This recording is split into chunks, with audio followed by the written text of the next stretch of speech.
Podcast City Network.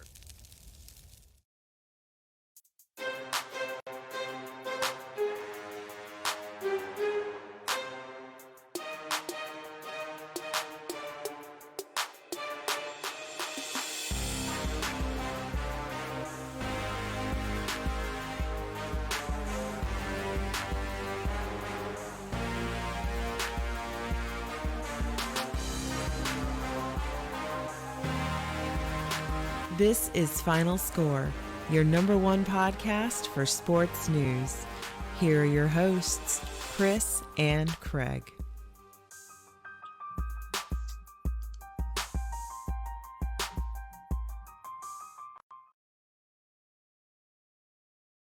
Hey guys, and welcome to another exciting episode of Final Score, episode 93. And we know it's that crazy time of year. What do they call that? The good old Valentine's Day. And of course, you know, that wasn't going to stop us from going live and bringing you the very latest in sports news. And of course, I can't do this without the two gentlemen next to me today. Of course, good old Craig. How you doing, bud?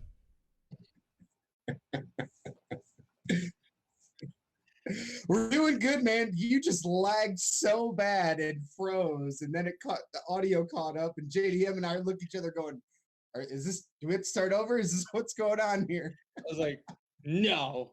It's like, no way. 2 seconds into the show. Might be. I fat fingered something, so don't mind me. Thank you. Thank you, Spectrum. But no, it's happy Valentine's Day, everybody. Welcome to the show. We're really happy to have you.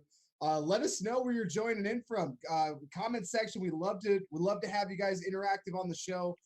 Let us know where you're joining in from and what you're excited about today. We got Daytona 500. We got a lot of stuff going on today. Really excited. And we're so happy to have our resident hockey guy, JDM, to the show. JDM, welcome, my friend. What's going on, guys? What's up, Final Score fans? I know you guys were all wondering when I was going to jump back on and start talking crazy hockey nonsense and get it in along with the Not a Hockey Market podcast, which is rolling along. So be sure to check that out. A proud member of the Podcast City Network. Thrilled to be on here with you boys because guess what? Super Bowl is in the rear view. I'm glad we get to talk about it. But now we don't have to see some, blowouts and all that kind of stuff. And, I have to hear Champa Bay in my freaking head, over and over and over again, which has to be the worst damn T-shirt since Catholics versus convicts. That's a bad one. That was a bad one. So I'm thrilled to be on the show, be able to talk some NFL free agency, which I'm always down for. And also a little bit of what's going on in the hockey world. So I am thrilled to be here, boys. Oh, yeah, definitely going to be an exciting day. We've got a lot of stuff planned, and, it's pretty crazy lead up this week because, we like to do things a little different, and we're leading up to Valentine's Day, and, we knew it was going to be special, and then we saw this meme seemingly pop up out of nowhere that I think oh, hold on. There it is. Sorry, it's just taking me a while to get to it because I'm slow today. But when finding out Final Score is still going to air on Valentine's Day and JDM's coming to the show, obviously there's some excitement just because of what you bring. We're so happy that you're on the show today, man. Oh, yeah, absolutely. No, but to make sure that you keep up with all things Final Score, you got to make sure that you follow us on social media at PCN Final Score on Facebook, Twitter, YouTube, Twitch, and Instagram. Go on there, give us a like, give us a follow, give us a subscribe, and of course, always share it with your friends and invite your friends. Try and help spread the word of Final Score. As you see our goals that we have up above, we're almost to 1150 on Facebook, so we thank you guys so much for pushing us that far, but we're still on the drive for 1,500, and we're getting close to that 200 mark on Twitter. So definitely help us try and hit those marks, and definitely share. And we definitely appreciate you guys for that. But we have to talk about something that JDM alluded to, and that, of course, is Super Bowl 55 and the crazy shenanigans that was. Honestly, I don't think nobody could have predicted how this game went. For Patrick Mahomes to come out and play as poorly as he did from the get-go, ended up having 2 interceptions in the game, just very uncharacteristic of how he had played all season long. So it was very surprising to see the Tampa Bay defense, for some, pretty sure someone else called that defense was going to make some noise, and be able to actually do something. And It was crazy, man. Craig, we're gonna start with you. What are your thoughts on it, man? It seems like a lifetime ago already that this game was played. Like so much has happened since last week and the Super Bowl itself and all the fallout afterwards. And Tom Brady not being prepared for that Florida sun and that day drinking. That is not for amateurs, my friend. That is not for amateurs. No, it is not. But no, you hit it right on the head. That defense for the Buccaneers, we were talking about it on last week's show and how good they are and how their pass rush is and really what they were able to do. We've seen glimpses of that, of defenses being able to bottle up the Chiefs for spurts, like just for small stints. Mm-hmm. But the Buccaneers were actually able to do it for an entire game, which is really the first time that's happened in quite a while for Mm-hmm. Pat Mahomes. He was still making plays like literally horizontal to the ground, like a couple feet off the ground, slinging 25, 30-yard passes. Like they're absolutely nothing. So, I mean, this is a bump in the road for the Chiefs, but it's really more of a testament to the Buccaneers. I think the fact that they were able to put it all together after, the bye week going 7-5 and then finish out the rest of the season. They finally had it all clicking on all cylinders. And Tom Brady, yet again, another ring, this time not with the Patriots, but second championship in history for the Buccaneers and the first team ever to do it in their home stadium, which is wild. But yeah, I mean, testament to the Buccaneers, I think, in my opinion. They were good on all phases of the game. Absolutely. And, I bet you that the quarterback coach for Tom Brady probably felt pretty useless just looking at how just surgical and good Tom Brady was. I mean, if you ever feel useless, just remember that Tom Brady actually does have a quarterback coach. So I'm just saying. So did Peyton Manning. So did Peyton Manning had one too. Just saying. And sooner or later, when are we going to congratulate Tom Brady's quarterback coach on whatever new head coaching job he's going to get because of this promotion? Eventually, yeah. It's going to end up happening. Let me tell you, that Super Bowl was awesome, dude. It was a lot of fun for me to watch because I love the idea of Darth Vader coming in and just destroying everybody's hopes and dreams and saying, I am going to now have more Super Bowls than the most Super Bowls from a franchise in history. I have 7. Pittsburgh's got 6. Patriots have 6. But I have 7. Are you kidding me with that? Only thing I say I didn't like too much, being named MVP, I wanted to give that to Leonard Fournette. Because Tampa Bay does not win that game without the power running and the clock ticking of Leonard Fournette, dude. He was an absolute beast in that game.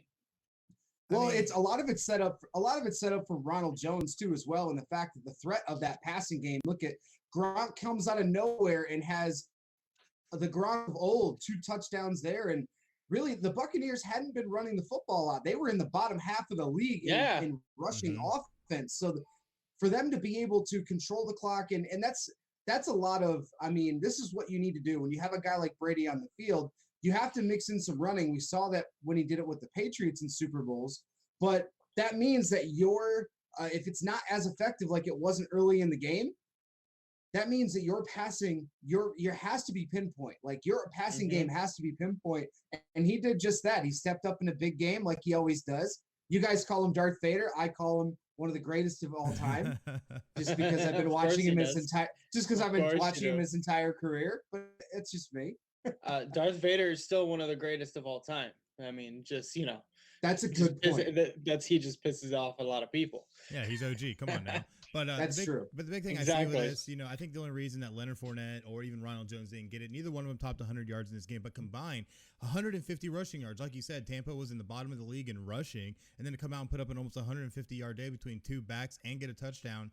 I mean, that's pretty good, honestly. But when you look at how just surgical Tom Brady was, and this is why I think he got it, 21 of 29, 201 yards and 3 touchdowns. That's pretty surgical. Only got sacked once and had a rating of 125.8. So the guy looked great. He looked the part like he always has in most Super Bowls that he's played in, unless you're playing the Eagles. So I'm not too surprised to see Tom Brady go out and ball the way he was. What I am surprised, though, is to see how day drunk he got.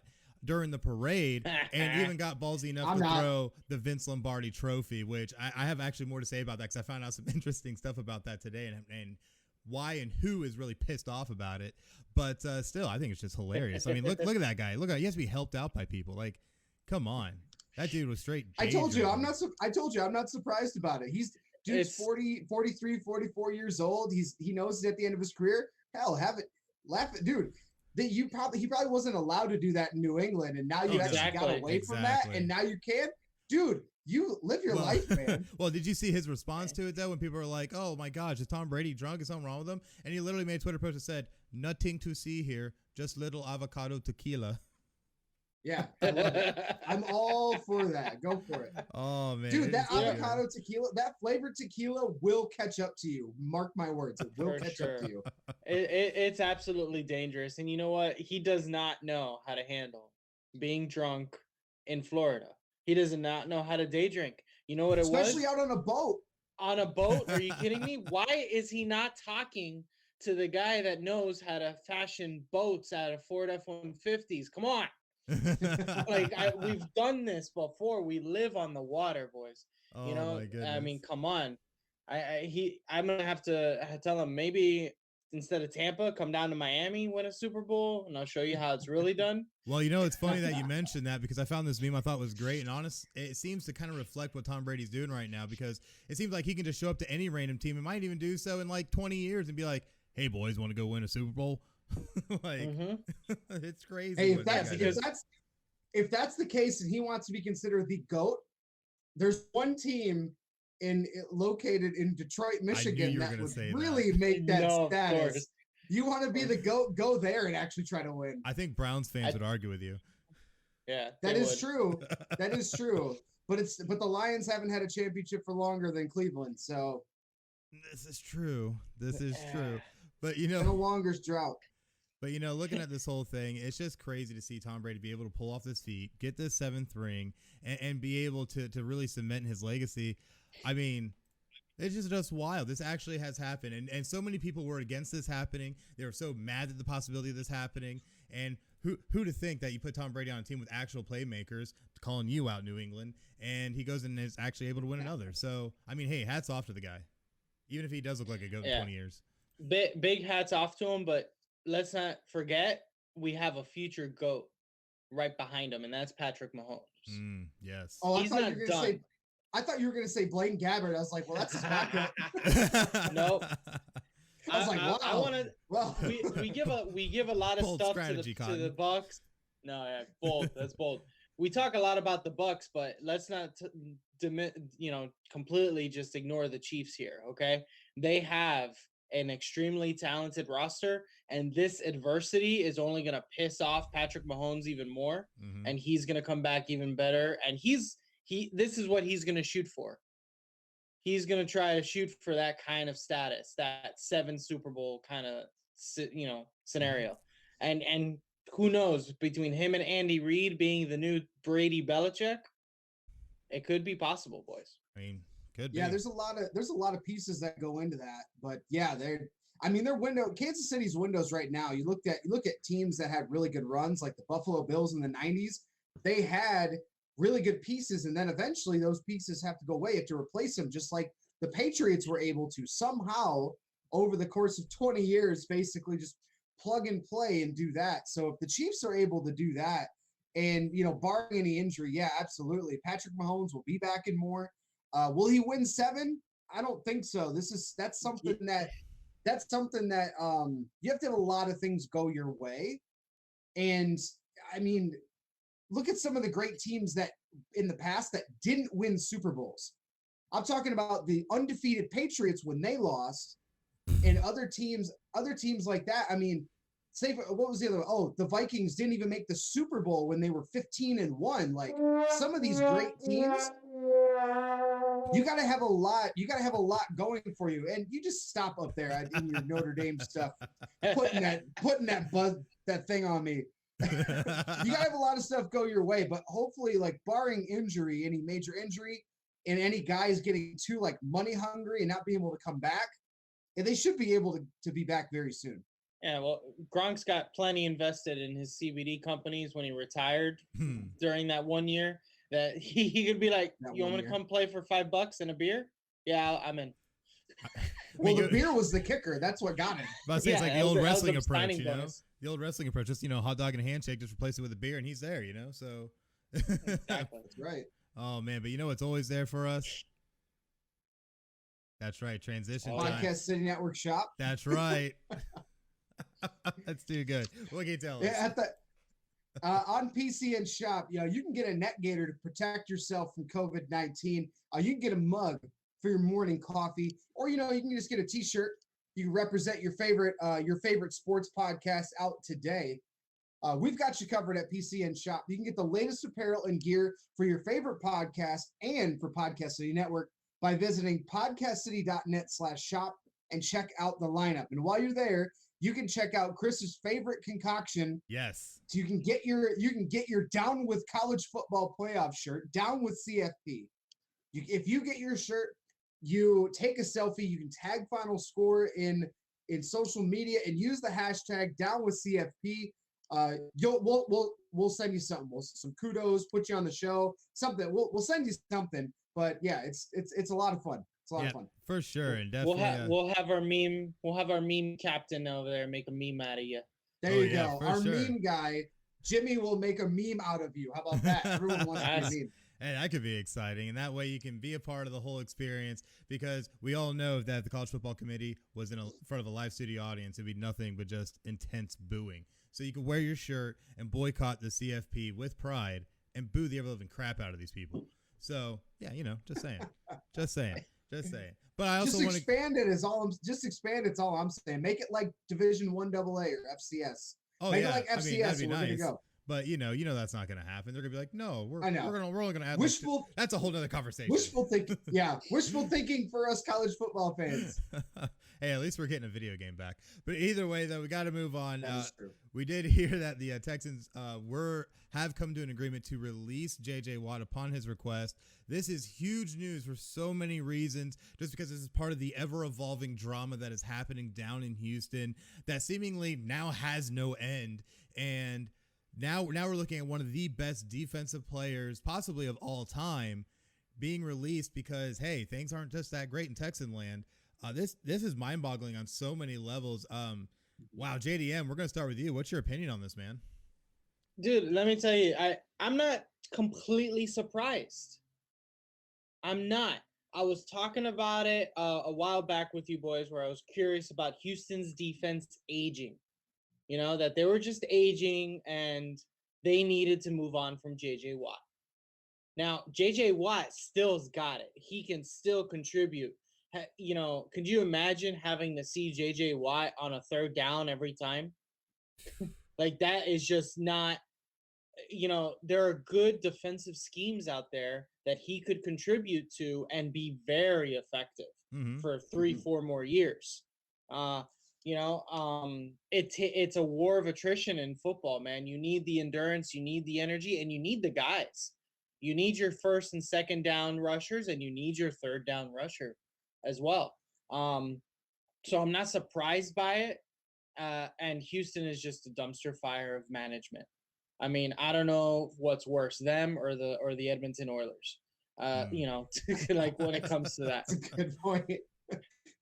Here's all this talent, and let's just piss it all away and trade pieces. There's always got to be one. There's always got to be one. So, yeah, that's my thoughts behind it. But you know what, man?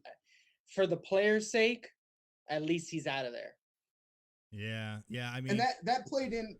Yeah, that played into why they did it, because the question came up, why not trade him? And Chris, you and I were talking about this when it came out, but there was from more reports that have come out is that the conversation was had about trading him, and they just felt, or at least the McNair family, who's CEO of the team, felt that we could trade, but realistically, he's done so much for the city and the organization. It's kind of like if Stafford was so pissed off at the Lions that they would have granted him a release if he wanted to, because he's done so much for the city. It's a move of respect. Does it make sense from a football standpoint? Absolutely not. You could get, I don't know, maybe a 5th round pick for JJ Watt at this point in his career. But I mean, at this point, it just makes sense. Just release him. You're going to end up taking dead money cap hit anyway at this point. So why not just let him go where he wants to go? Yeah, definitely. And honestly, when you think of like how he can fit into a lot of defensive schemes, this guy is very versatile. And even at his age, you haven't been in the league now 10 years, he still can bring it. And imagine if he gets on a defense that actually could do something. But, look at some of his career highlights real quick. We're going to throw up the graphic. He was drafted number 11 overall out of Wisconsin out in the 2011 draft. He's a 3-time NFL Defensive Player of the Year and has over 101 career sacks, which is 31st all time. So this guy is the man. The only player in NFL history with 2 20-plus sack seasons. This guy can bring it, and it's just he's been such a cornerstone for this franchise for so long. And like you said, not just on the field, but off it as well. The city of Houston universally loves him.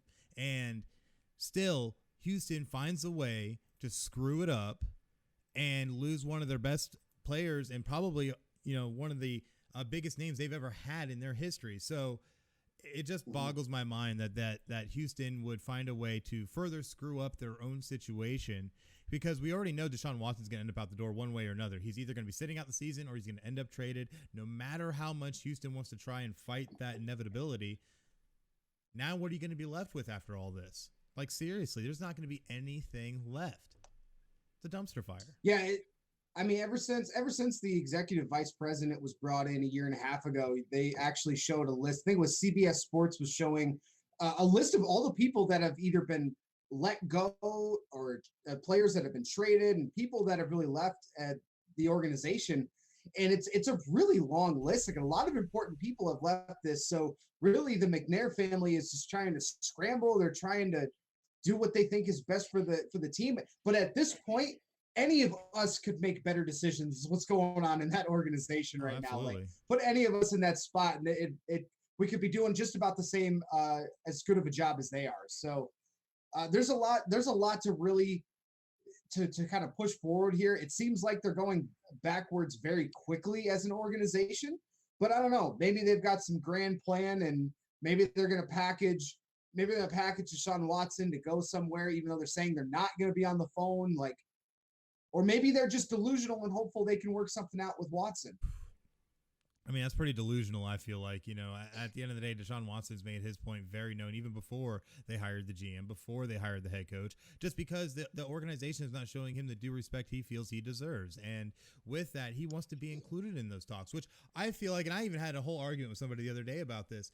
If you want someone to be the face of your franchise and be your franchise quarterback, especially in the age of the NFL where the quarterback position is the most important position on the field, and this guy has the kind of talent he does, and you don't want to include him on your search, that just seems boneheaded to me. Because to me, it feels like you should include players of that nature in these kind of talks to be able to get the kind of coaching staff that's able to complement their playing style and their abilities to have the best success on the field. It's a no-brainer, yet the Houston Texans still find a way to screw it up. So here we are. I mean, historically, you don't involve players in that, but when they're, like we talked about earlier, when they're big time cornerstone pieces, like, you at least want to get their input. You might not go with what they say, but you just want to get their input. And they didn't even do that with Watson. So that's like you said, it's very head scratching. But I mean, JJ Watt is kind of the topic of discussion here. And there's a few places that he could land. Mm-hmm. I don't know I have a few places in mind just based on the research that I've done leading up to the show. But what do you guys think? Where do you think JJ Watt's going to land? Ooh. Man, so many places. I'll let you field this one first, man. Go for it. Yeah. So honestly, there's so many different places that could use a guy like this, even as a veteran presence even. But I think he could bring a lot more to the table than that. My two places right now, I would say, would first be the Indianapolis Colts. They are third right now in cap space going into next season and could really use an upgrade at defensive end from Danico Autry. So imagine replacing that with J.J. Watt and how much more dynamic that defense gets, especially when you're looking on the other end of that defensive line. So with them also having $78.5 million in cap space going into next season, obviously some of that's going to go towards the quarterback. But they could very easily afford J.J. Watt and be able to bolster that defense. The other team is our now defending Super Bowl champion Tampa Bay Buccaneers, because that defense is totally stacked, but they are even 10th in cap with $27.7 million going into next season as of right now. And when you're looking at that defense, you wonder, how can you upgrade it? Well, they have one defensive end that's a starting defensive end by the name of William Golston, who really has not been that big of a contributor in comparison, in my opinion, to J.J. Watt. So that could be an upgrade right there and bring another notable name and good veteran presence to the locker room. Imagine that, Ndamukong Suh and J.J. Watt. That'd be such a nasty defense. But, well, and Ndamukong Suh is on a 1-year deal. He's going to be out anyway. They have more. Yeah, he's going to have to come back on a lesser deal again. But yeah, they have, as you said, they have some players they could, let go of to create that cap space. That was one of the teams that I've seen that's in the running for a JJ Watt is the Buccaneers. Mm-hmm. Oh, definitely. And we got one of our longtime fan favorites, Jimmy, asking maybe the Bears, Khalil Mack and JJ Watt. Oof. I mean, you'll sell a lot of jerseys. They don't have a lot. Sure. They don't have a lot of cap space, and the fact that they are looking for a new quarterback, so they're trying to be in the conversation for a new quarterback, which will take up a lot of cap space for them. Well, if they are able to offload Nick Foles or Mitchell Trubisky, I mean, Mitchell Trubisky won't be as impactful as Nick Foles, but they might be able to offload some of that money, possibly. Well, there won't be much. I mean, Nick Foles can be the big one because Trubisky's still on that. He doesn't even have an extension yet off of his rookie contract, so it's just minimal money for them. Yeah, there's a lot of options out there, boys. That's what it comes down to. And let's not forget, it all depends on JJ Watt. Mm-hmm. What's he want to do, right? Does he want to chase a ring? Is he saying to himself, I'm now going to go chase a ring? Yep. And therefore, I'm going to go try to win one with my brother. I don't know. Or I'm going to Brady. I am going to the dark side. I'm going to have a nice little heel turn, maybe a little heel turn. And I'm going to be the new LeBron James. And I'm just going to go to freaking Tampa Bay. Who knows? Couple of the teams that I've been seeing, the Buccaneers are one. The Ravens are another one that's possible. But they would have to do a little bit of moving. Mm-hmm. And Yannick Ngakoue is a pending free agent. Not sure if he's going to come back, but they really have a heavy importance on the pass rush. But two teams that I think that some are gonna talk smack about it, but it makes a lot of sense from the perspective of where he's at and kind of his mindset of this part in his career. The top destination a lot of people are talking about is the Pittsburgh Steelers because both of his brothers already play there. So the fact that he could play with his brothers, they're in a bunch of they're in a big financial situation right now too, because you don't know what's going on with Big Ben. Juju Smith-Schuster's probably out the doors. There's your top wide receiver. So that's a big destination. But the other destination could be the Green Bay Packers. He's a Wisconsin native. And the fact that the Packers still were just in the NFC Championship game, like they still are a good team in the NFC. Those are the two top destinations for me for JJ Watt where he could land. Well, that and J.J. Watt also has a really good relationship, if I'm not mistaken, with Aaron Rodgers. So, I mean, Aaron Rodgers, I'm sure, would more than be happy to lobby him on over. So, I mean, that would be very sick, too, and be a huge upgrade for that defense after the huge step they took just this past season. So, man, that'd be huge. I know Packers fans are listening right now like, yeah, make it happen. So, I don't know. We'll see what happens. It's definitely going to be very interesting. No, absolutely. I already see everybody making cheese hats with JJ Watt on top of them. For sure, but just sitting there, just eating cheese. Oh man, I get to see the picture of sitting on sideline. But a quick shout out though to a lot of our our listeners out in the chat right now. Of course, meme god Jimmy out there. Also shout out to David C. Russell of the Deathmatch Russell podcast. It's actually his birthday today, so happy birthday to David C. Russell. Happy birthday, David C. Russell. Yes, sir. And another shout out to Ulysses from Homestead who's tuning in the show, as well as Joseph Gonzalez. Thank you for watching, bud. Definitely, we love all the support that you guys give us, and to give us more support, you can also go and check out all the great content and episodes and all the great stuff that we have out. Where can they find that, Craig? Well, you can find all the audio versions of our podcast on any platform that you find your podcast on. Spotify, iHeartRadio, Apple Podcasts, TuneIn, Stitcher, Podbean, Google Podcasts, Player FM, Bullhorn, and Castbox. You can find the video version, just like this episode, on our YouTube page, so go ahead and subscribe there. You can just search keyword PCN Final Score, all one word, and of course, you can find anything related to Final Score on podcastcity.net/Final Score. Oh, yes, most definitely. Make sure to check it all out there, and so much great stuff that we have on there.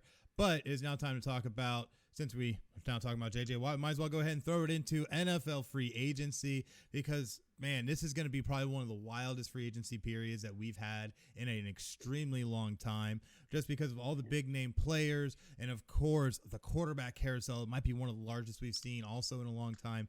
This is going to be wild, guys. Like, we got to dig into this thing. Where do we want to start?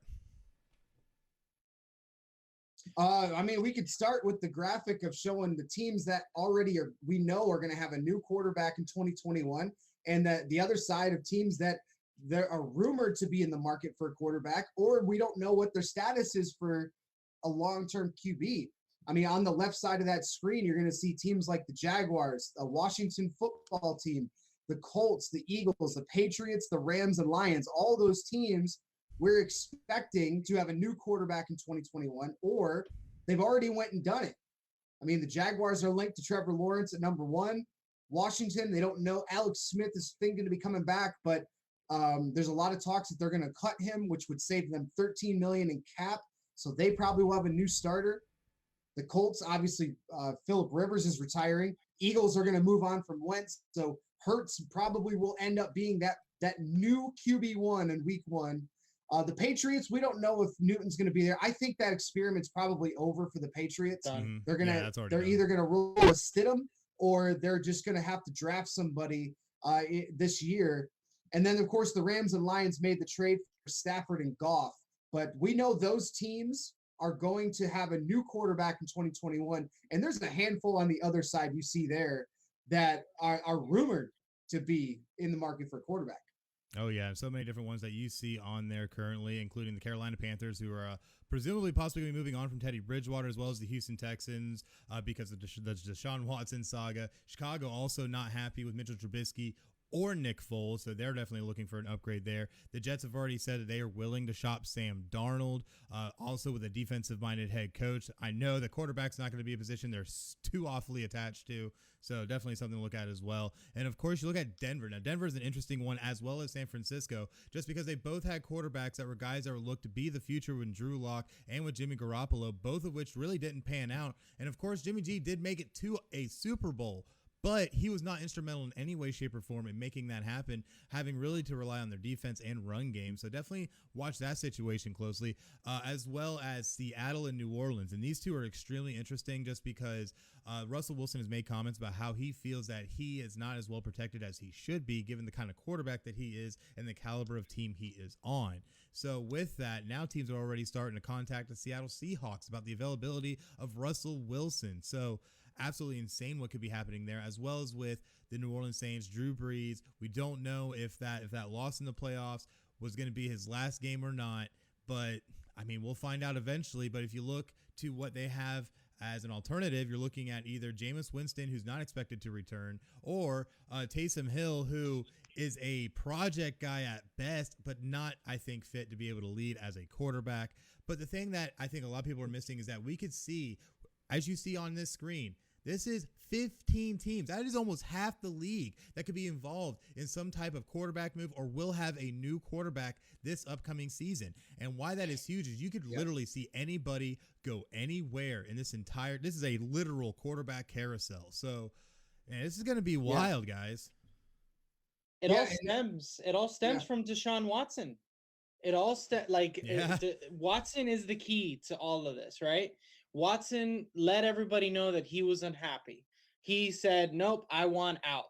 And then here comes like one of his buddies, Russell Wilson, going, you know what? I'm not well protected enough. Maybe I want out. And it's just this power of players is very noticeable this year in the NFL. They are speaking their minds. They're saying what they're happy with, what they're not happy with, what they want out of their GMs, and they're calling them out and saying, "Listen, this is what I feel like I need." We know that there was that clip of Drew Brees saying, "Hey, to Jameis Winston, this is your team now." We'll see. I don't know if you want to give Jameis Winston that kind of power.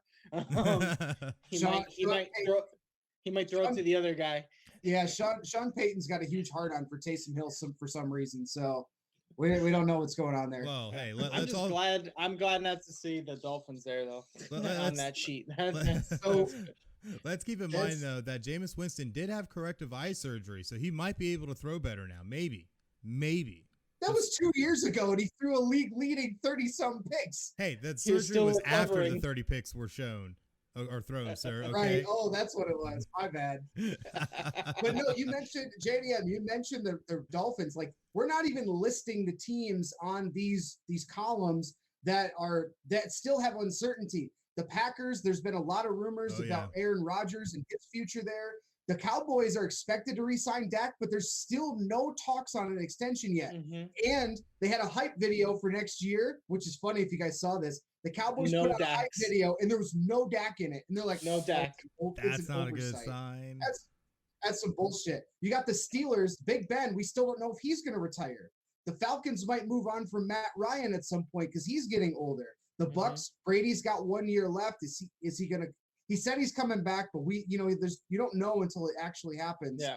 And then the Dolphins, I have them on this list because they are very closely linked, as a rumor, to the Texans with the Deshaun Watson trade. So that's still, if you add all those up, that's more than half the league. That's more than half the league. But let me ask you this: how many years are we going to hear that just Deshaun Watson is rumored to be going to the Dolphins? I feel like it's been extended. It's just this year. It feels like 5.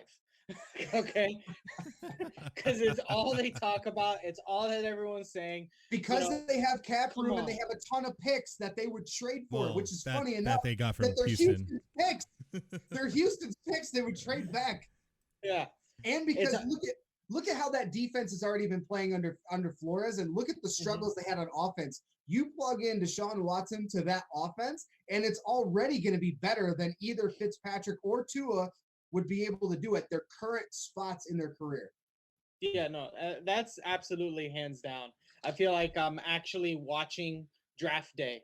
It's just live where he's going to just Craig's hype. Trade them all back for a stack of pancakes because I feel like it. I love that. As long as nobody gets traded for a washing machine, I think we'll be okay. But at the end of the day, though, Jackie Moon. Yeah, right. Go Jackie Moon.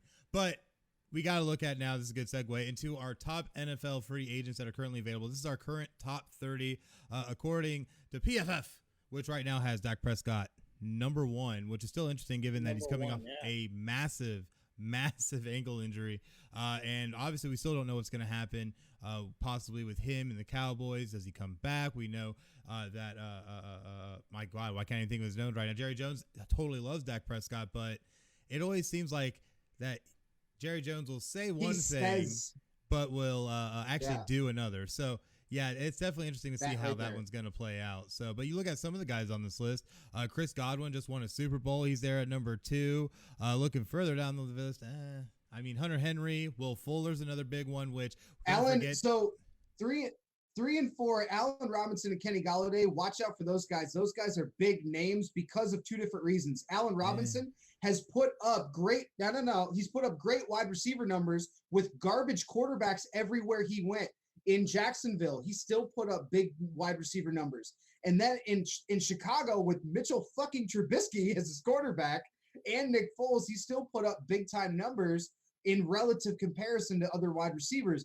Golladay is just super young. He was named Baby Megatron in Detroit for a reason. Like he's a physical freak, but like he could go somewhere, like he could end up getting a big contract, whether it's deserved or not. I think he could end up getting a big contract. And then you got like a bunch of linemen and stuff. I think Shaq Barrett's a big one to watch out for on this list. He says he wants to break the bank for coming into free agency. I mean, we'll see. I'm not sure if guess. he's going. I don't think he's going to break the bank, so to speak. Yeah. But I mean, I'm looking at this list, boys, and I do see a lot of defensive players, and I see a lot of defensive impact players that are a little bit older, like Richard Sherman. Like, where does he want to go to maybe help with a cornerback core, and help out some, go to a division with a top quarterback and try to cause a little bit of problems there. You have Javon Clowney as a free agent. You have JJ Watt. You got some big time defensive players that are going to ask for way too much money. Mm-hmm. I definitely want to make a quick shout out that 2 guys on this list are from my alma mater, Western Michigan. Taylor Moton, tackle. Most likely, there's probably gonna re-sign with the Panthers, but he's number 12 on this list. And Corey Davis, who is the former number 5 pick for Tennessee, there's a possibility he would be a great number 2 wide receiver somewhere. We'll see kind of how he goes from there. But there's a lot of names, like bigger names, that aren't on this top 30. Like PFF did the top 150. We don't have that time or space to go over all 150. So you could, if you want, you could go to PFF and kind of look at it from there. And sometimes take these with a little grain of salt, because PFF does have some slanted views on some things. Yes. But other ones, like we were talking about, Juju Smith-Schuster's on this list in the top 30. Like there's a lot of talks that he's not coming back to Pittsburgh. Yeah. I mean, there's a lot of talks that he's the next Antonio Brown too, where he is just going to have his TikTok ego be a lot bigger than his actual football ego, and for some reason, he just doesn't fit into a locker room. He's going to be more of a distraction than anything else. And right now, there are so many other distractions for football teams. That's the last thing they want to deal with. That is true. But looking in the chat right now, we're looking at some of our listeners right now chiming in. We see Jim in the bar asking about Alex Smith getting another shot if he does get cut, and said maybe New England. And honestly, I mean, if you get him the right kind of offense with Bill Belichick, that probably could work. And you also saw Chad Craig mention Corey Davis to New England as well. Yeah, he met another thing too to pay attention to with Alex Smith. He did play in college under Urban Meyer at Utah. So there's a possibility that, yes, we know they're going to probably draft Trevor Lawrence and trade Gardner Minshew or cut him at some point.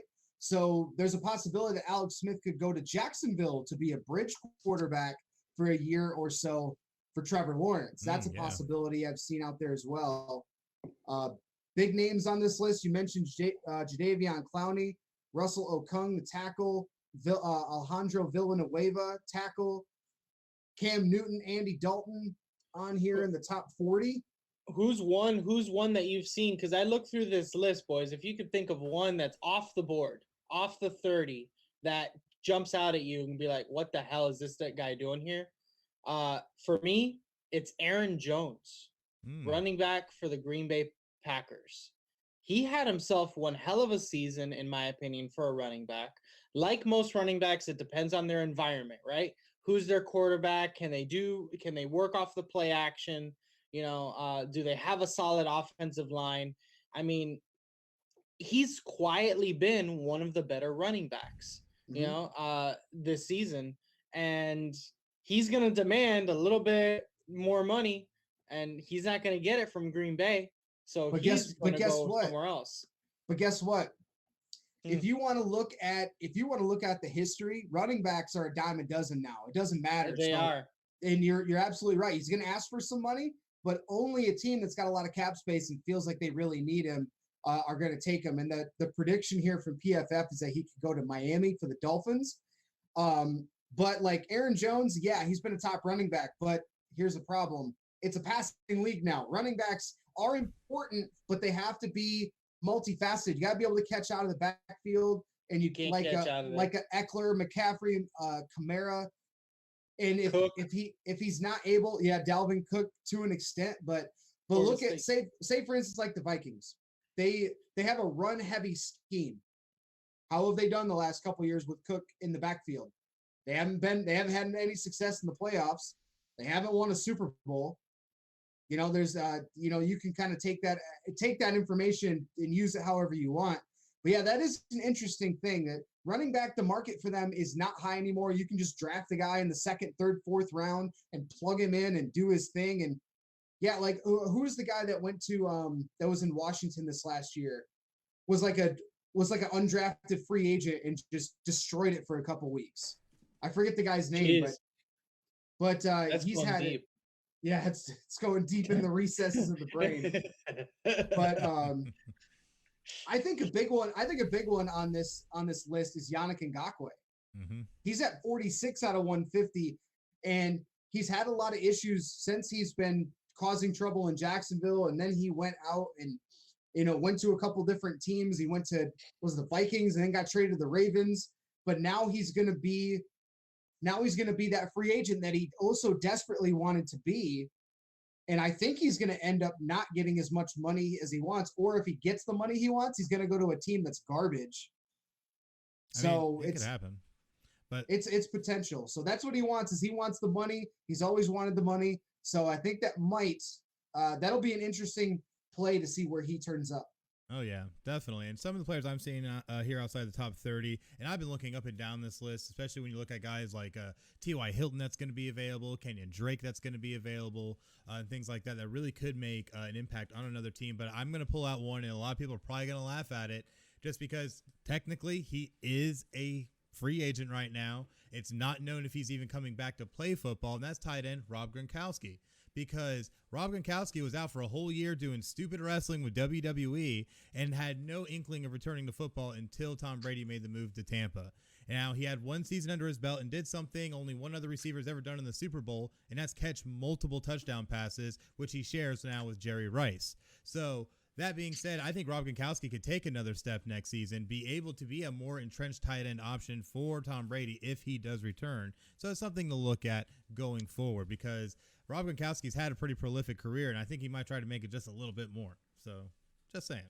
Yeah, as long as Brady's there, he's going to be an option to play at least. That's the only guy he wants to play for. Yeah, that's exactly. And I mean, he said at this point in his career, why not? Like if he probably would even take like veteran minimum at this point to just play for Brady. Well, yeah, and that way he could be like, yeah, I play with Tom Brady, and then go out and party as hard as he can at the club. So, that's just what he does, and catch Lombardi trophies from boat to boat, because, I mean, that's the thing to do when you've won a bunch of Super Bowls, I guess.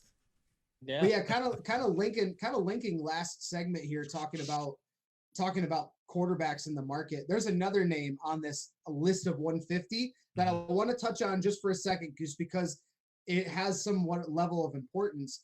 Tyrod Taylor's going to be a free agent here. And you saw he's more always been a bridge QB, but with all these teams, with about half the league looking for quarterback options, Tyrod Taylor's a possibility that he could go to a place maybe like Washington or a Jacksonville, somewhere that, needs a QB for a year or two. Absolutely. Definitely a possibility, or even a team that has a QB that they're trying out, like the Philadelphia Eagles with Jalen Hurts. And that would be a good fit. That would be a pretty good fit. And then, hey, Hurts, you got to learn a little bit. Taylor, show him a little something. I mean, whatever it is that you can for your level, but show him something. For sure. But definitely make sure to check back with us. None of this can become official until the new league year starts in March either way. So we'll definitely have more information over the coming weeks until we get to that new league year. And a lot of these contracts are becoming official, because that's when the real fun happens. So definitely make sure to join us then. But at this time, though, we got to give it up to our parent network, Podcast City Network. What can you tell us about that, Craig? Well, Final Score is a proud member of Podcast City Network. PCN has 20 independent podcast members across all genres of podcasting.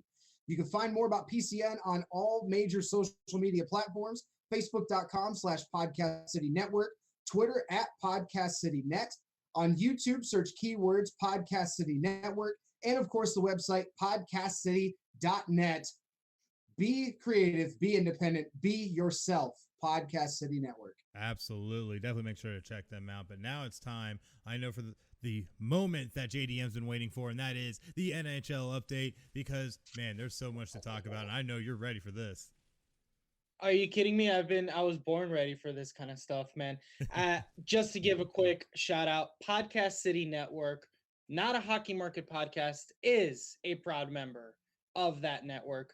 You guys have given us nothing but support, sharing us on all kinds of platforms. We are thrilled to be a part of it. Me and my hockey boys love you guys. Big supporters all the way through. So be sure to check out Not a Hockey Market podcast by searching through Podcast City Network.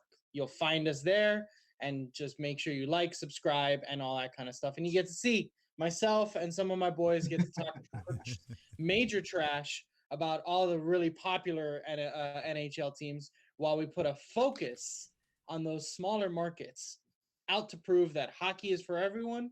And guess what? There are knowledgeable hockey fans all the way down in South Florida. Dale, here we go.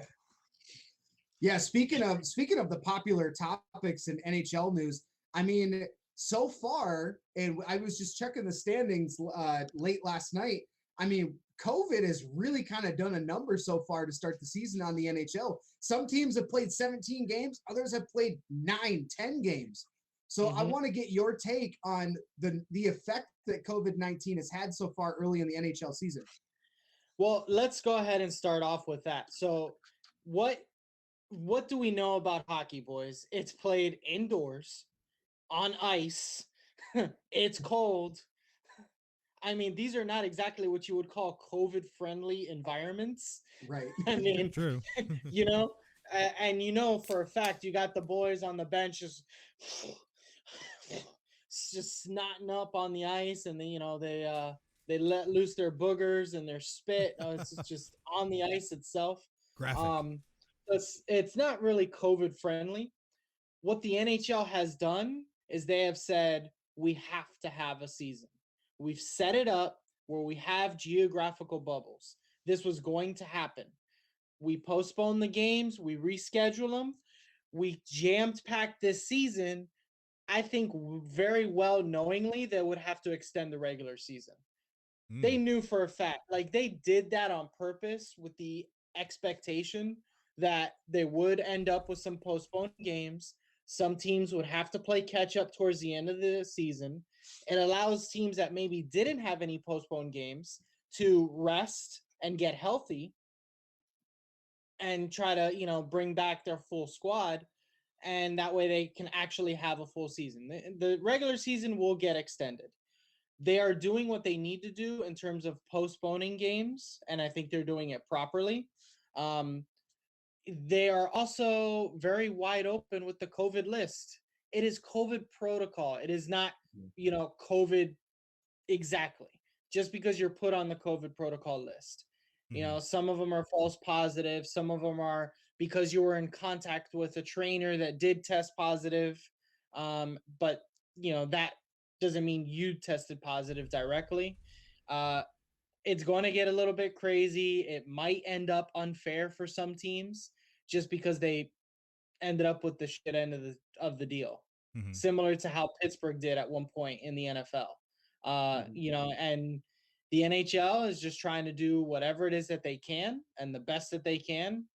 And when it comes down to it, man, we are the lower echelon of major sports. So, but we have the loyalty of the fans. So we got to do it. We don't have the excess income that the NFL has that they could just blow on stupid boat parades. Well, that's real quick. I mean, you saw that the NHL basically borrowed $1 billion to help give to their organizations. Like, do you see like is that something, nothing? Like, what do you see out of that? It's a Band-Aid ultimately. Yeah. But it's also future planning, because by doing that, it allows for teams to stay afloat. And also, when the salary cap since it's not going to get raised for a few years, right? When it passes through that time, they'll be able to raise it. So they'll be able to finally, they won't have to reduce it, basically. So that's what the $1 billion will definitely do to majority of the organizations, is they won't have to worry about saying, listen, we need to lower the salary cap. Yeah, which We is already can a fear in keep other it. leagues too. Right. That's a fear in a lot of leagues is, oh man, we're going to have to lower the salary cap. Mm-hmm. No, the NHL's loan of that $1 billion allows them to keep the salary cap level for a few years, get through this. And then once that happens, they'll be able to start raising it again. And the NHL is doing everything they can to make a little bit of extra revenue, man. The helmet sponsors for each team, for home and aways, the retro jerseys, the third jerseys. Mm-hmm. Remember, that's the popular thing right now with NHL fans is the jerseys. Oh, for Yeah. sure. That's one of the most popular. Oh, for sure. But we just had a question come through the chat. We went ahead and posted it out to see if anybody in our chat had any questions. Jimmy said, do you think the NHL will use this season as an opportunity to do more permanent restructuring after COVID? I definitely see that because let me tell you something. The fans of hockey, US or Canada, man, do they love this Canadian division. It's They a lot. really It's a lot of do. fun to watch. Like It's a lot of fun to watch, man. Nobody and it- gives a shit about defense there. And it's great. It's great. it's great. It's like McDavid's here, Austin and Matthews is here. Let him go. I had somebody ask me last week because he was like, "Yeah, you're a sports guy. Let me ask you this: It's like, what's going on in the NHL? Why is there like 5-3 in the first period?" And I was like, "I don't know, just no training camp. I guess I don't know. It's No, People it's only work on it's slap really shots. it's really just letting the horses loose at the yeah, track. just let it Out go." there. It's a lot of fun to watch. Definitely. I'm 40. I love it. Just Every time shameless it's my plug. segment. Every time it's my segment. This is what he does. He goes, this is for Yeah. you. I'll tell you, Jimmy. I don't think they're gonna do too much permanent restructuring because there is one big factor, and there it Oh, is. yeah. Seattle, yeah. That's right. The Seattle Kraken will be coming in as an expansion team, and right now the Canadian division is the division that is one short. So unless they squeeze in Seattle, could you imagine Seattle having to play against all the Canadian teams? It's close enough to the Canadian border. I mean, It's you could get close away with enough, right? I wouldn't be surprised though that they do a bit of restructuring, but maybe not a full thing. They need to have these geographical locations because it is good to see, Florida versus Tampa. It's good to see Florida versus Nashville, which is close. Detroit versus Chicago. That's a great rivalry to it. have. Always, man. Calgary and Edmonton, and even that Battle of Alberta going 10 times this season. Holy crap, is that fun to watch. And most recently you have, some other rivalries that are starting to kind of come into play with this new schedule. These are playoff schedules right now, boys. I mean, St. Louis and Arizona, they are going to play for the 7th straight time on Monday due to the postponed games. So they've That's already crazy. played 6 games in a row, Jeez. and they're going to play a rubber match on Monday. That's So crazy. that in itself is pretty freaking awesome. So that's my take on that. Switching gears though, what's really fun to talk about is the Battle of the Sunshine State right now in the NHL. Is it legit or is it not legit is still in question, but the Florida Panthers and the Tampa Bay Lightning, it looks like we actually finally have a rivalry. I don't know if you guys are watching at all, but they just split the first 2 games, 1-1. They have their rubber match for the first series on Monday, and we'll see what happens. Linking to the COVID situation, though, I think a few of the Tampa Bay Lightning players went to the boat parade because Steven Stamkos is on the COVID protocol list, so he missed Saturday's game and might miss Monday. Anthony Cirelli also on the COVID protocol list. Oh my goodness. I mean, Steven Stamkos, bud, you gotta lay off. Kucherov is out. Kucherov is out. You're the leading scorer. Like, don't hang out with Gronkowski, man. Just don't. He parties too hard. I don't know what you're doing. And I'm not sure why. I don't know why you're doing that, bud. But hey, just because you want to give yourself awful T-shirt names and call yourself Champa Bay, does not mean you should go to the freaking boat parade. But everybody's drinking avocado tequila. No. Oh my goodness. No more avocado tequila for them, man. Tampa Bay's record at 10-2-1, pretty solid. Florida's at 8-2-2, right behind them. So the Panthers and the Lightning definitely have a good rivalry going on, and that's definitely something that I recommend watching and checking out. And a big shout out to my boy Carter Verhaeghe. Leads the Florida Panthers with 7 goals this season. And who let him go? Tampa. Oh, dang. Yeah. I heard about that earlier this week. That is an interesting piece. That was a third, fourth line guy in Tampa where he was just like, this is bullshit. I am not a third line guy. I am a top 6 guy.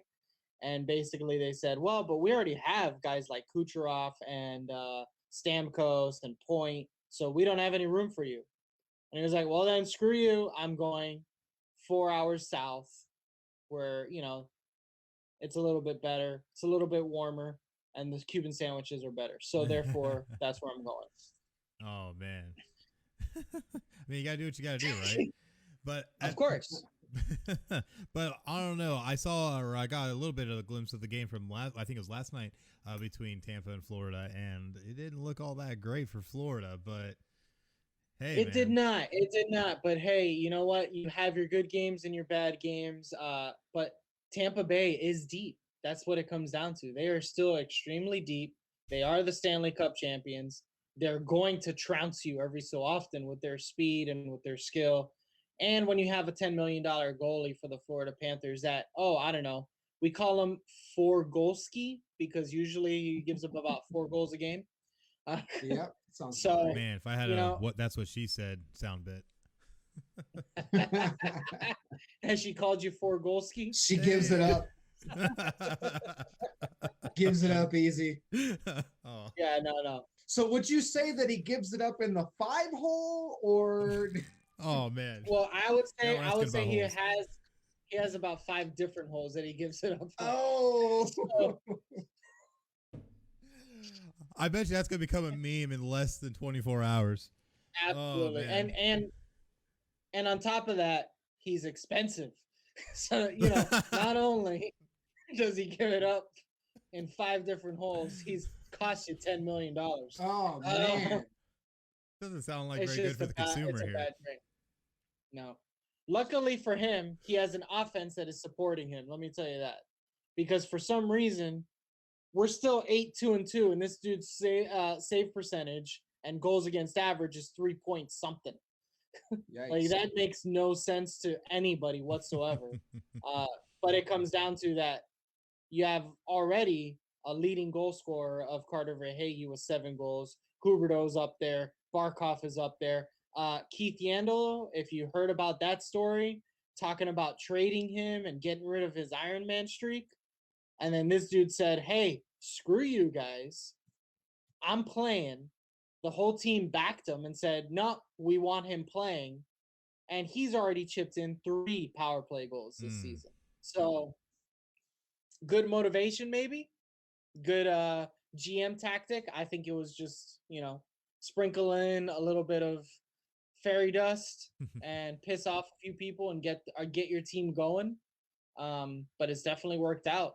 I think there is a true battle for the Sunshine State this season. The Florida Panthers are for real, and we've known Tampa's been for real. Oh, man. We've seen it before, and, but now they actually have somebody clawing at them. So we'll see what happens. Oh, for sure. And it's definitely been already exciting. But with the season so far, what do you think is the biggest surprise that we've had?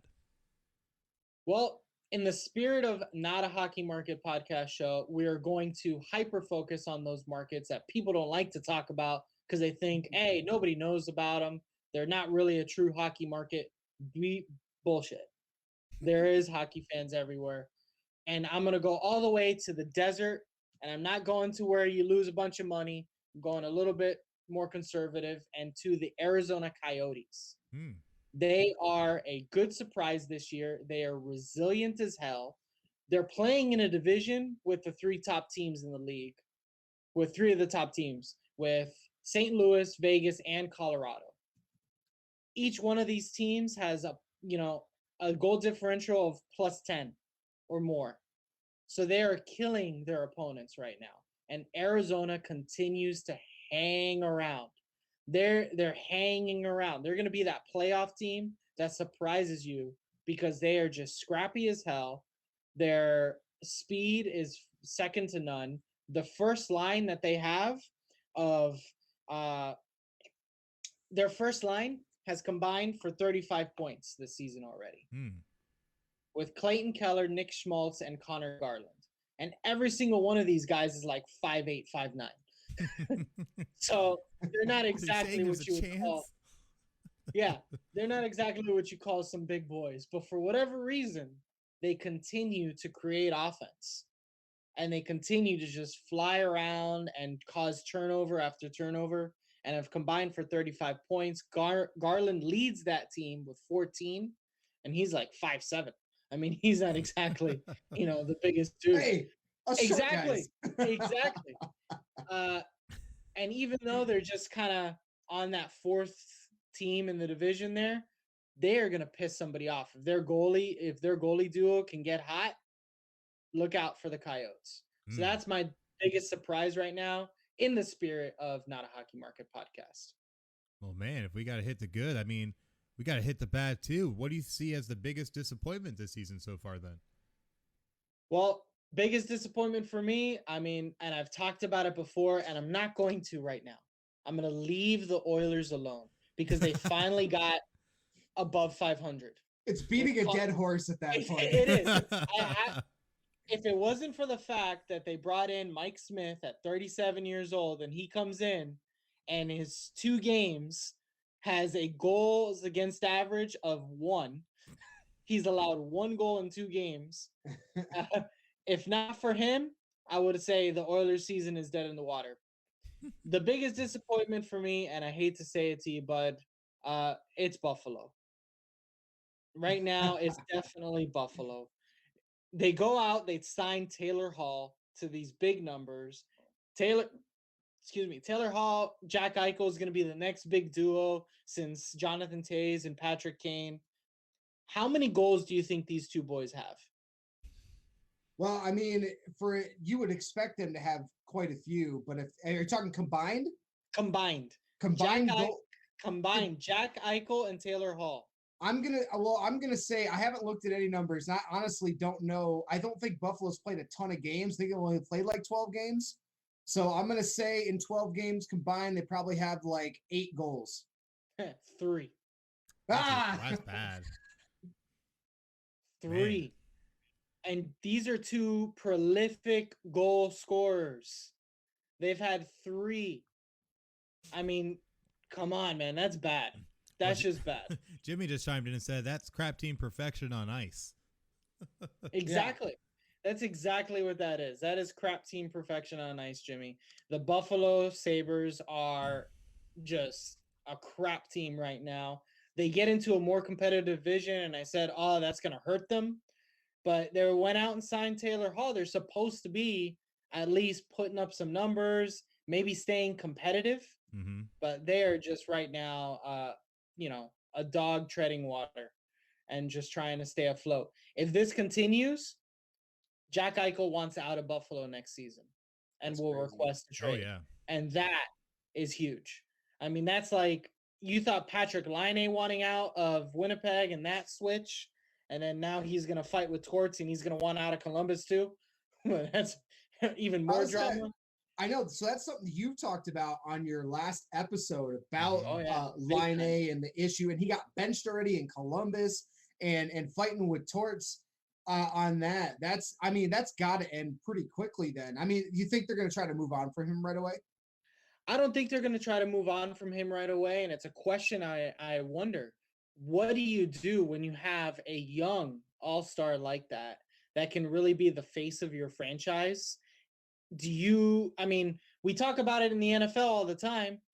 In the NFL, if you have a young quarterback that's going to be the face of your franchise, you go out and you get a coach that can possibly match that. And if you don't stick with the same coach that you've had because he's a pain in the ass or because he is your coach, Right. so there are times that you make that switch. I think Torts leaves before Line does, at least in Columbus. So that's a possibility. But then again, they love that system over there in Columbus. They love that, blue collar kind of hockey where everybody has to play two ways. Line does not play two ways, man. He is a one-way guy. He is the frat boy at a bar that is like, I am here to score. That's it. He's here to snipe pucks and your woman. Exactly. That's it. That's all he's here for. So we'll see what happens. That could be more drama down the line, but I mean, come on, man.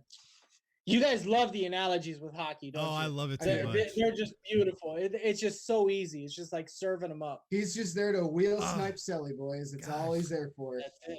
Man, I need to get that what she said sound bit. Anyways. But no, that's so that's my biggest disappointment there, boys. And if you want more of this in depth, come on to the show. Come check out Not a Hockey Market podcast presented by 90 Miles Media and Podcast City Network. So be sure, click on the links or whatever it is there below that you can find and subscribe. Yes, go check it out for sure. Which also brings us to the fact that you can now join Podcast City Network. And it's really, really that easy because honestly, podcasting is really not that hard to do. A lot of people get really intimidated by it, but there's really not that much to it. And when you have a great team like Podcast City Network behind you that can offer an array of membership services, including logo design, branding, social media advertising, live podcast hosting, so much more. And then you add on the fact that you also gain access to a whole network of shows that can help with cross-promotion, guests, and your reach while becoming a part of that community that just is ever expanding and always about people helping people. I mean, what more could you ever want? And you know what? You want that cherry on top? No membership fee. So what are you waiting for? Go to podcastcity.net/join now and join the fastest growing independent podcast network around, Podcast City Network, which if we're talking about joining the network, that does now mean it is time for the good old give or go. And it's definitely going to be an interesting one this week because the first one right out the gate, I know I'm going to definitely be playing some sound bits for this one. Former Iowa strength coach Chris Doyle was hired by the Jaguars and then resigned 24 hours later. Give or go. This was very interesting. The fact that Urban Meyer seems to have this history of guys that, have these kinds of issues. Yeah. Thought it was fitting. But yeah, in case you, very fitting. In case you're not really familiar with what's going on, is that this former head of strength and conditioning at Iowa, he was put on administrative leave while at the university following multiple African-American players alleging that he's treated them negatively and unfairly because of their race, berating and all this kind of stuff. It's very interesting because of the fact that that type of practice, whether it's race-related or not, berating is a very big part of the coaching culture in football. Take away sports in general. I remember in high school when we would play sports, it didn't matter if it was basketball or football, and I've heard hockey coaches do this. Like, you get berated all the time. I had a straight up whistle hucked at me once. Yeah, I mean, you get stuff thrown at you and you get berated and you get called like how fucking terrible you are all the time. Like, it's their way of motivation. So the fact that it was used in like racially charged, it's really kind of a head scratcher. But then again, you look at the source of who hired this guy, and it's Urban Meyer, who's really had a sketchy past to begin with. Which is why as soon as they hired Urban Meyer, I have officially stopped supporting the Jacksonville Jaguars until he is let go, until he's fired. Oh man! Oh boy, that's a big ball. That's ballsy right there, man. And not just because he coached at that school in Columbus, but look at his track record at Florida. Yep. Look at the type of players and the type of coaching staff he had. Like, he's had issues follow him. He's been a sketchy guy. That would be like if John Calipari went to coach the Magic. I wouldn't support the Magic either because Calipari's had the same things. No, and not to mention his past in Florida. All my boys here talk about it. I know you got some UF guys talk about it all the time. Hey, we have a bunch of great players, and I'm going to now be successful because of said great players. Thank you very much. And then they all leave, and then so do I. I'm not here to rebuild no program. I'm here to just win. Next thing you know, the next guy he's gonna hire is Zach Smith. Oof. Oh man. Too soon? Maybe. Too soon? Oh man. Maybe. You never know, honestly, but this has been like so crappy. And what was crazy about this is that Chris Doyle was with Iowa for 20 years. 20 years, and this is just now coming out. And there was one story, and this is the one that stuck out with me more than anything, was a cornerback that's currently on the team. I think he's only a sophomore or a junior. Had said that he had an interaction where they were on their indoor practice field, which is artificial turf, and out of just sheer habit, he spit on the turf. Now, I know as a football player, I spit like no tomorrow on grass, turf, didn't matter where I was. I remember being in our hot as can be, old school 1970s basketball gym doing an indoor practice because there was lightning, and I spit on the floor. So, I mean, I'm sorry, coach. I didn't mean to. But either way, he ended up being like horrifically berated by Chris Doyle and thrown out. All they were doing was just body measurements, and they're just standing there waiting. Yet another player, he claims, was another white player, did the same thing, not but a day or two later, and nothing was done. So, I mean, you can't have these kind of institutional issues at a university, and then now you're going to try and hire that in the NFL. I mean, Urban Meyer, I think I saw a graphic one time. They said of all of the 140 or 150 or whatever players he had at the University of Florida, over 40 or 50 of them were incarcerated. So, I mean, Tim Tebow can't counterbalance all of that. I'm sorry. So, it's That's true. But here's the thing. Here's the thing. I think Urban Meyer, and if Doyle were to continue doing what he's doing, here's the thing. Urban Meyer is going to learn very quickly. These are not 18 to 21-year-old boys that you're dealing with in your locker room. There are grown-ass men that will fucking fight you if you do shit to them. Like, they will fight you. These are grown-ass men. So that's why I don't think the Urban Meyer experiment is going to last very long, because he is a very iron-fisted dictator when it comes to being on his rosters in college. And I don't think it's going to pan out well. And I'm going to laugh my ass off when it blows up in his face. There's only one thing I could see that could work out in his favor in this entire scenario, and that's if he's going in with the mindset that he can be more relaxed, because now you're not having to stick to the university guidelines. So all the dates of the semesters, to making sure that all the grades are on top. You don't have to worry about it. It's just football, baby. Just pay them the money and make them play football. So maybe that could help lend to it being an easier experience for him, and why he had so many health issues in college. But if you pull off any garbage like that, I will guarantee every player in that locker room will come up and sucker punch you on the way out the door. So, I mean, we'll see. Hey, here's the thing. He's always got it in his back pocket that if he's, if things aren't going well, he can just pull I would say it's a Nick Saban, but it's not, because it's an Urban Meyer at this point. Oh man, my heart's acting up. Man, I'm not feeling good. I need to, I need to retire, and I need to go be with my family, and then go get another job at a school that you really want to go coach at. There you go. My gosh. So Can you tell I get fired up about this guy? I mean, a little bit. I can tell. Just a little. And you know what? What it comes down to is, if Trevor Lawrence comes in and balls, then all this shit goes away. A lot of it does go away. But look at what happened with Tom Coughlin, Doug Marrone when they were in Jacksonville. They were winning, things were okay. But as soon as they started losing, guess what started coming out of the woodwork? Players hate playing for Coughlin. They hate playing for Marrone. There's a bunch of issues. Ngakoue wants out. Everybody wants out. Yep. It all comes to light eventually. So I'd be interested to see how it plays out. Oh, absolutely. And we'll definitely see how it plays out no matter what. And if it ends up being a train wreck, man, it'll be just one of those slow moving, can't look away kind of things, man. And that's what I'm hoping for anyways. The train wreck. Train wreck, it means lots to talk about. Absolutely. Absolutely. But our next giver go is sadly a more somber one, is Marty Schottenheimer, the great NFL head coach of 20 plus seasons, has passed away at 77 years of age. He had been battling Alzheimer's since 2014. It's very, very sad day, and he was ahead of some very prolific offenses in his day and had coached for 21 seasons, including with the Browns, the Chiefs, the Redskins, and the Chargers, winning AP Coach of the Year with the Chargers in 2004. He's eighth all time in wins too. This guy was a winner. He just couldn't get done in the playoffs all that often, sadly. But hey, you know, it is what it is. Yeah, LaDainian Tomlinson said in his Hall of Fame speech that not everybody can win a championship, but if there was anybody that was most deserving of one, it would have been Marty Schottenheimer. You look at his coaching tree. We talk about guys that are coaching trees and who coached under whom.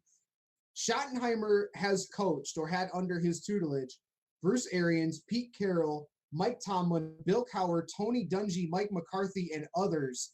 I mean, some of those names are very well-respected coaches, being Cowher, Tomlin, Dungy, Arians. Man, Hall of Famers in there too. A lot of those guys. So, yeah, he was, and he was 0-3 in championship, in conference championship games, unfortunately. But it's one of those things. You really wish he could have had a chance to win one, but he had such a lasting impact both on and off the field, and it's really, really sad day for the NFL. And for his family, and our thoughts and prayers go out to the Schottenheimer family, and of course the NFL family as a whole, and anyone that has been associated with Marty Schottenheimer. Absolutely. So at this moment, we're gonna go ahead and just give a moment of silence for Marty Schottenheimer, the great NFL coach.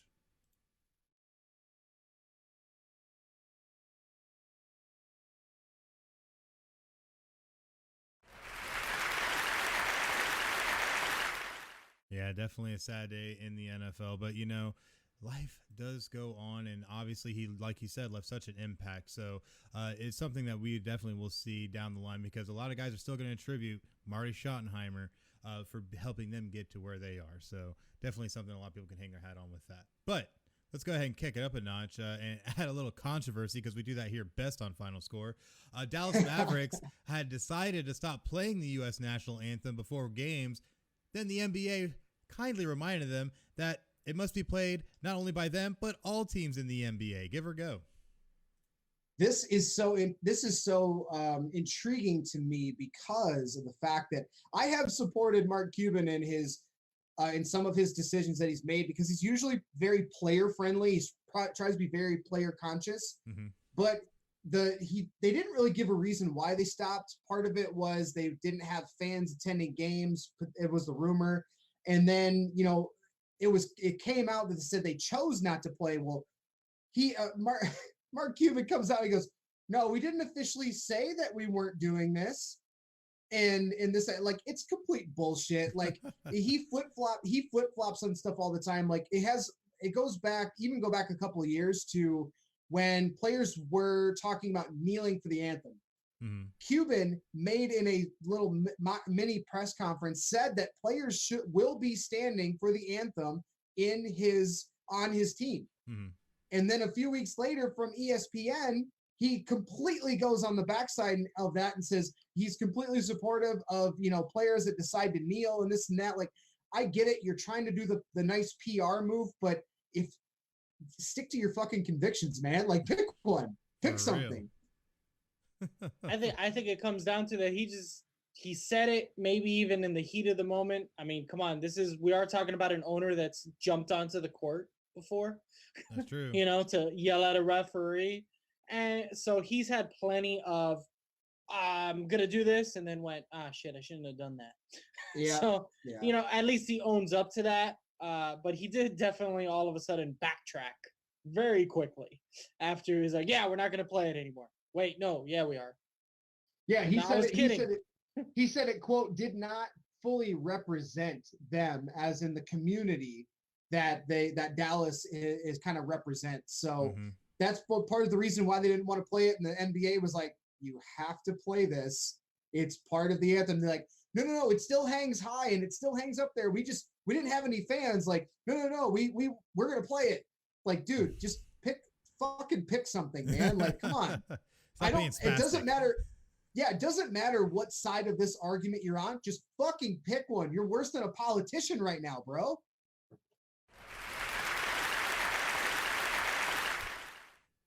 Gotta give it up to Craig there, man. You getting fired up today, man. I've been getting fired up lately. It's been a lot. I've been just having fun out here. Well, that does bring us to our last give or go. One of our last give or goes. Number 3, Michigan has played for the first time in 23 days versus Wisconsin, thanks to good old COVID. Give or go. Well, number 3, Michigan plays today at 1:30 at Wisconsin. Michigan's 13-1 on the season. Wisconsin's number 21 at 15-6. Wisconsin is favored, but Michigan did shellac them. They were up by 40 the last time these two played. But the fact that there's been such a long layoff, the Big Ten has been getting hammered pretty hard with COVID postponements, cancellations. But the fact that Michigan really shut down for a couple weeks, yeah, this is the first time, and I think I wrote down 23 days that they're actually going to be playing. But this is big. Like the fact that they're actually going to be going back to play. Today is we're a month away from Selection Sunday for college basketball. So there's a lot of stuff happening here. This is a huge game for Michigan and for just in general for the Big Ten, because they're still considering about what to do about the conference championships. They haven't just made a decision yet. All we know is that the NCAA tournament is going to be played in a bubble format in Indianapolis this year. So, but we're not sure about a lot of stuff, but it's nice. It's nice that we actually get some college basketball again, the Big Ten.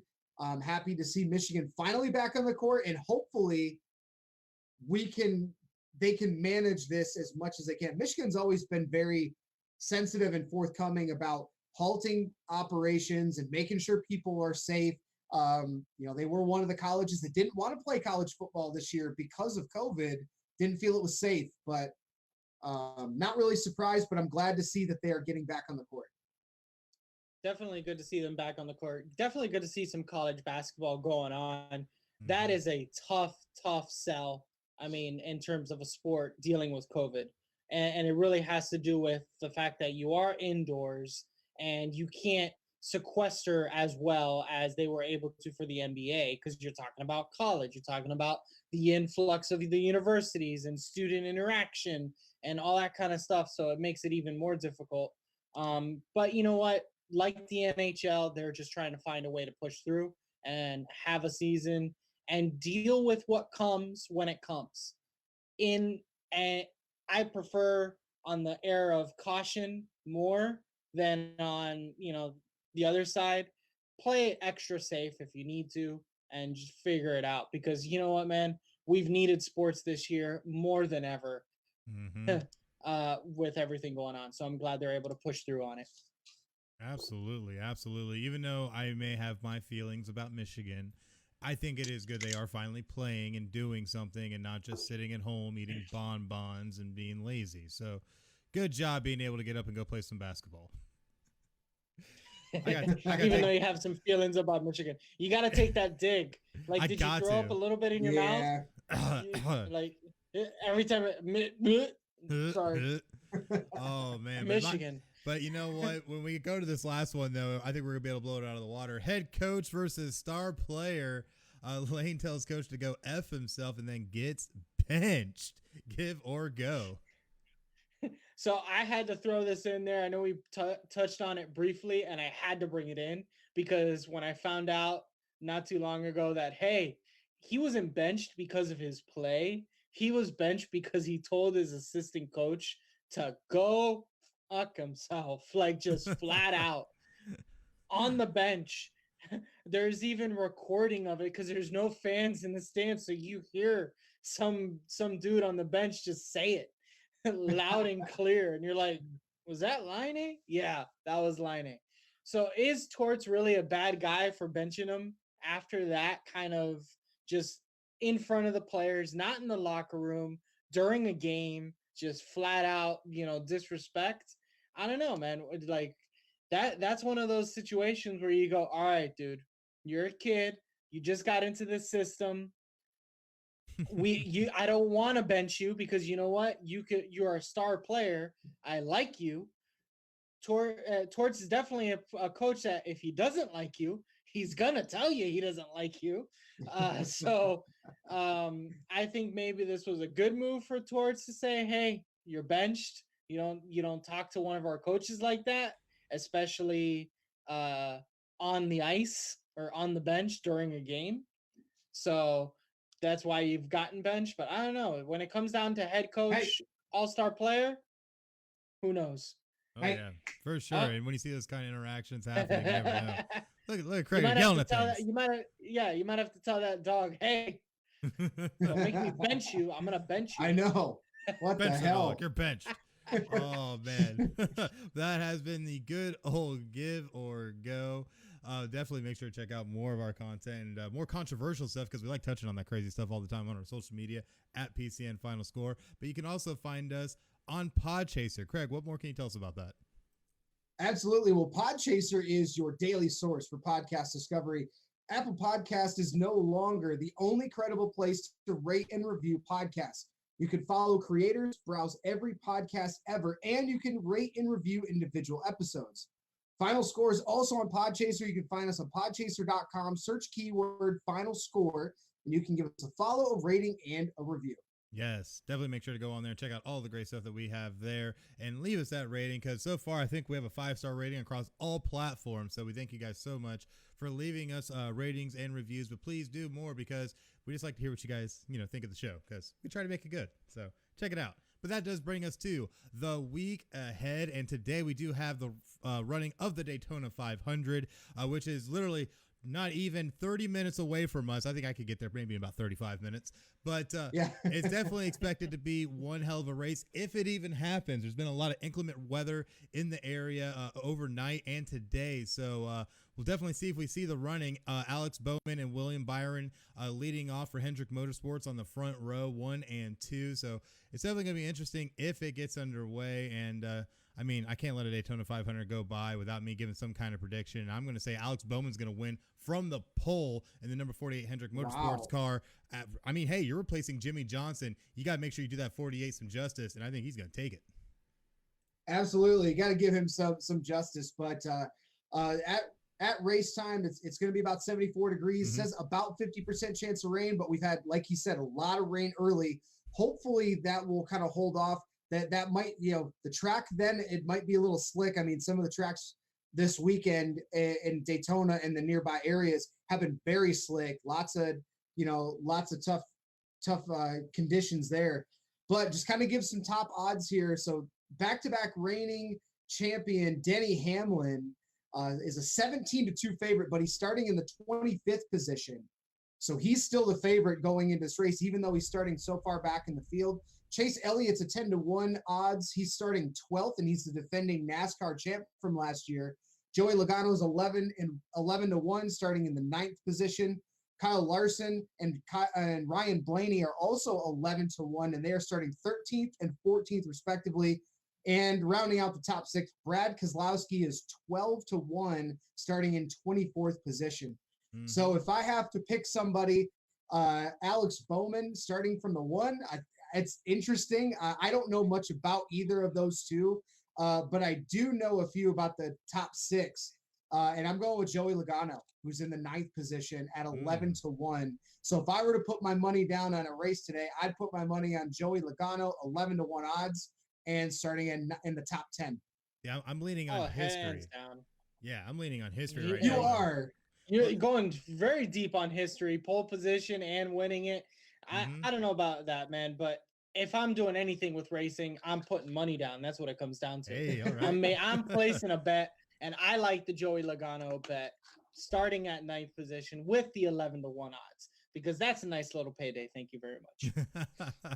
For sure. But just to say, a driver has won from the pole position 7 times in the Daytona 500. But when you find out that there's been like 60 or 70 of these, it doesn't really bode well. But either way, we'll see what happens. The odds still aren't great. It's called stats. Hey, I like to make bold predictions, Cotton. Okay. Oh man, but still, we do have a lot of other things that are going to be happening this week, including a new episode of Not a Hockey Market podcast. What more can you tell us about that? Definitely check out Not a Hockey Market podcast weekly. We will have a weekly show going on where you can come on the show, talk hockey with us. We're going to be talking about the wrap up of the Sunshine State battle this week, as Monday, the Florida Panthers and the Tampa Bay Lightning go at it again for the third time. We will be talking about the Oilers actually going above 500, so that's been interesting, as well as the absolute dominance of the Boston Bruins, which is just such a hot start. A hot start. And on top of that, we'll be talking about Patrice Bergeron being the next Tom Brady, where everyone says, when is this guy going to be old? When is this guy going to actually start to age? Right? Yeah, I mean, he's 37 and he is still playing the best two-way hockey that I've ever seen. I'm a man. So, I'm 40. Exactly. He's almost there. He's almost there. So that's what we're going to be talking about on Not a Hockey Market podcast. So be sure to check that out. Follow me on 90 Miles Media, Couch Dads Pod, and all the other different platforms you can find me on. And subscribe on YouTube. Yes, always subscribe on the YouTube. So you can also catch the Rip Griffin Show and Double Dime, two of our other PCN sports podcasts as part of Podcast City Network. Check the Rip Griffin Show weekly of the ripgriffinshow.com. Just hit me and check out all the great stuff that they have. They just recently did one with an Orioles super fan, as they do their team by team breakdown and interviews with different personnel, players, and super fans. Try and bring you the most rounded look to this upcoming season. So definitely make sure to check them out. And Double Dime is supposed to be getting back live starting this next Saturday. So definitely make sure to check them out for the latest in sports investing. All you have to do is look up Fixed Edge Investing and you'll be able to find Double Dime. And also find them at podcastcity.net/Double Dime. Ugh, man, so much to say. Yeah, next week we got episode 94, right? 94, is it 95? 94. We're up to 94 now. 94 next Sunday, 10 a.m. here on Facebook Live. Looking forward to having Rip Griffin Show, those guys on the show very soon, as well as, we're getting out of football season. Now we're getting into talk some college basketball, talk some hockey, talk some baseball. Spring training's right around the corner. So looking forward to have more guests in the coming weeks. We'll make those announcements on social media. So, of course, go ahead and follow us on Facebook and give us a like. Give us a like there, Twitter, Instagram. All the information will be released in social media. Absolutely. That does sadly bring us to the end of our episode. Thank you all so much for watching and sticking with us. Definitely make sure to check us out on social media at PCN Final Score, Facebook, Twitter, YouTube, Twitch, and Instagram. Give us a like, give us a follow, and give us a subscribe. It helps us be able to know that you guys actually like us. So definitely please go do that, and then share it with all your friends and invite your friends so they can enjoy and all the great sports news that Final Score has to offer, including all of our bomb-ass memes, because we got a ton of them. So definitely make sure to check us out. But until next week, I'm Chris, and that's Craig and JDM, and you guys have just watched Final Score. Y'all have a great night. Happy Valentine's Day, everybody. Cheers.